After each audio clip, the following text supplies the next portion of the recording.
Bienvenue pour ce nouveau numéro de Maestro, aujourd'hui consacré à l'opéra Rigoletto de Giuseppe Verdi. Pour vous parler de cette œuvre créée en 1851 à la Fenice de Venise, quel plus bel écrin que ce foyer de la danse, rarement ouvert au public et qui se trouve juste derrière la salle de spectacle. C'est ici, dans ce lieu élégant et raffiné, que s'exerçaient et s'exercent d'ailleurs toujours les danseuses et danseurs. C'est pour ça qu'on retrouve au plafond les portraits de 20 danseuses et cantatrices célèbres, principalement du 19e siècle, dont les cartouches et les scènes décoratives peintes par Gustave Boulanger célèbrent la femme. C'est également ici, à l'abri de ces riches dorures, que les abonnés de l'Opéra Garnier venaient admirer en privé les danseuses, dont ils étaient parfois les mécènes. Pour en venir à notre opéra, Rigoletto est tiré d'une œuvre de Victor Hugo intitulée « Le roi s'amuse » et que Verdi, très inspiré par cette histoire, souhaitait mettre en musique. Contrairement à ce que son titre pourrait laisser entendre, Rigoletto n'est pas une comédie, mais un drame, celui du bouffon d'un seigneur dépravé qui va perdre sa fille dans un jeu de séduction malsain. Les extraits qui vont ponctuer ce récit sont tirés de la mise en scène de l'allemand Klaus Guth à l'Opéra Bastille en 2016. Vous verrez que les costumes et décors n'ont plus rien à voir avec ceux des palais italiens de la Renaissance, puisque le metteur en scène a choisi de mettre en avant le côté misérable et triste du comportement débauché des puissants. Alors l'intrigue commence lorsqu'au cours d'une fête organisée dans le palais du duc de Mantoue, un vieux comte interrompt les festivités pour dire avec fureur au seigneur de Mantoue tout le dégoût qu'il lui inspire. Le vieux comte est en colère et à juste titre puisque sa fille a été déshonorée par le duc. Avant de partir, le vieillard maudit le duc et son bouffon, nommé Rigoletto, qui s'est moqué de sa peine. De retour chez lui, Rigoletto repense à cette malédiction. Il n'a fait que son métier et pourtant il s'en veut. Lui aussi est père d'une jeune fille de 16 ans prénommée Gilda qu'il aime et qu'il entend préserver des horreurs de la cour. D'ailleurs, pour la protéger, Rigoletto n'autorise pas à sa fille de sortir, exception faite pour se rendre à l'église. C'est sans se douter que c'est dans ce lieu de culte qu'elle sera repérée par le prédateur duc de Mantoue que rien n'arrête. Et pour la séduire, il se fait passer pour un pauvre étudiant nommé Galtier Maldé. Écoutons-la justement sous le charme de son imposteur.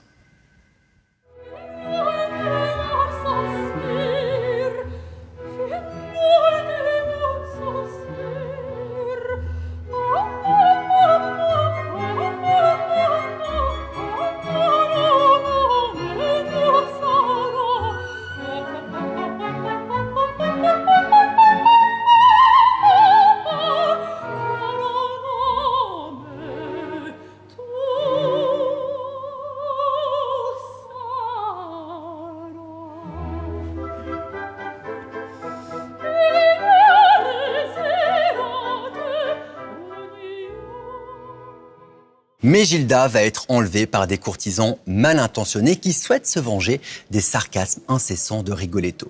Elle sera par la suite livrée au duc de Mantoue qui passera la nuit avec. Et je vous propose d'écouter un air très populaire où l'on peut entendre les courtisans relater l'enlèvement de la jeune Gilda, une mélodie qu'ils reprennent à l'unisson.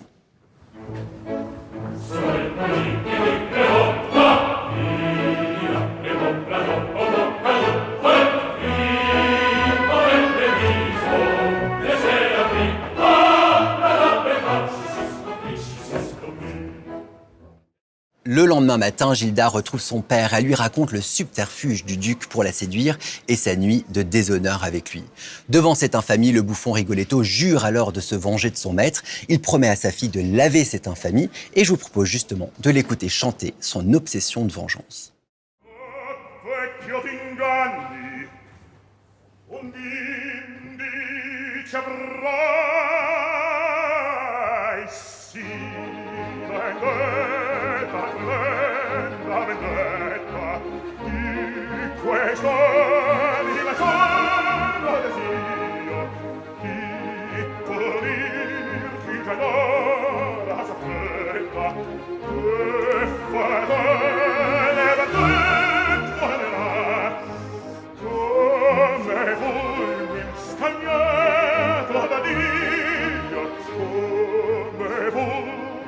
Scaglia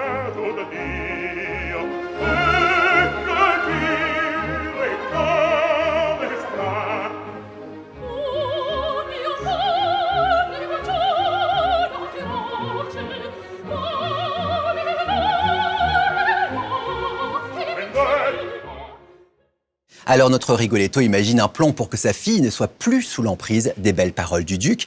Il amène Gilda dans une auberge rustique où ils surprennent le duc de Mantoue en train de courtiser une fille de joie. Ce coureur de jupons utilise les mêmes promesses et les mêmes mots qui ont séduit la fille du bouffon avant de prendre une chambre et du vin pour passer la nuit avec la fille de joie. Tout ça sous les yeux de Gilda. Force est de constater que le libertin ne fait aucun cas des sentiments des femmes et il le proclame d'ailleurs sans complexe dans cet air ultra connu que vous reconnaîtrez sûrement.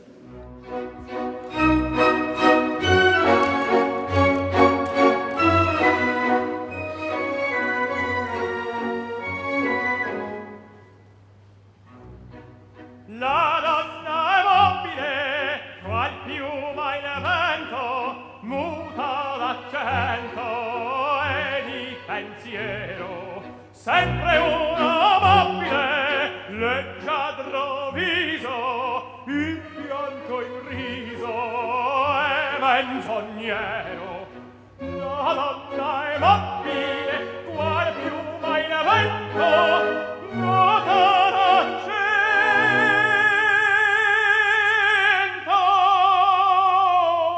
e di pensiero.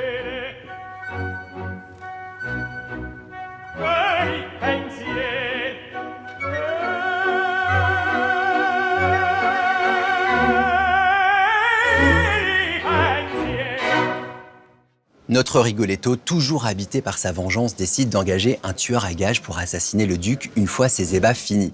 Mais hélas, rien ne va se passer comme prévu puisque Gilda, éprise jusqu'au bout de son ravisseur, malgré ce qu'elle a vu ce soir-là dans l'auberge, va contrecarrer les plans de son père et se faire assassiner à la place de Mantoue. C'est donc une Gilda agonisante que le tueur apporte à son père désespéré. Rigoletto a tout perdu, le duc, lui, s'en est encore tiré.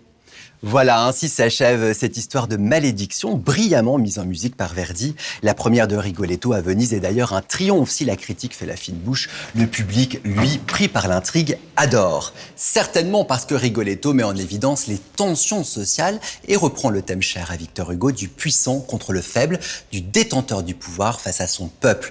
Ici, le puissant gagne toujours, sans effort. Le pauvre, le laid, le faible a tort de vouloir s'y confronter. L'œuvre met également en évidence la condition féminine subalterne. La femme montrée dans Rigoletto est reléguée au rang d'objet, objet de désir pour le duc, destiné à être consommé, ou au contraire, trésor, objet de l'affection que l'on enferme à double tour pour la protéger des prédateurs. Mais Gilda souhaite devenir sujet de sa propre vie, une position qui met en relief l'émancipation de la femme moderne et ses combats dans nos sociétés occidentales. Je terminerai en disant que c'est le privilège des grands auteurs de théâtre et des grands compositeurs d'opéra que d'avoir créé des œuvres, des histoires qui parlent encore aux spectateurs d'aujourd'hui, presque 2 siècles après leur création. C'est ainsi que s'achève ce numéro consacré à Rigoletto. À bientôt dans Maestro.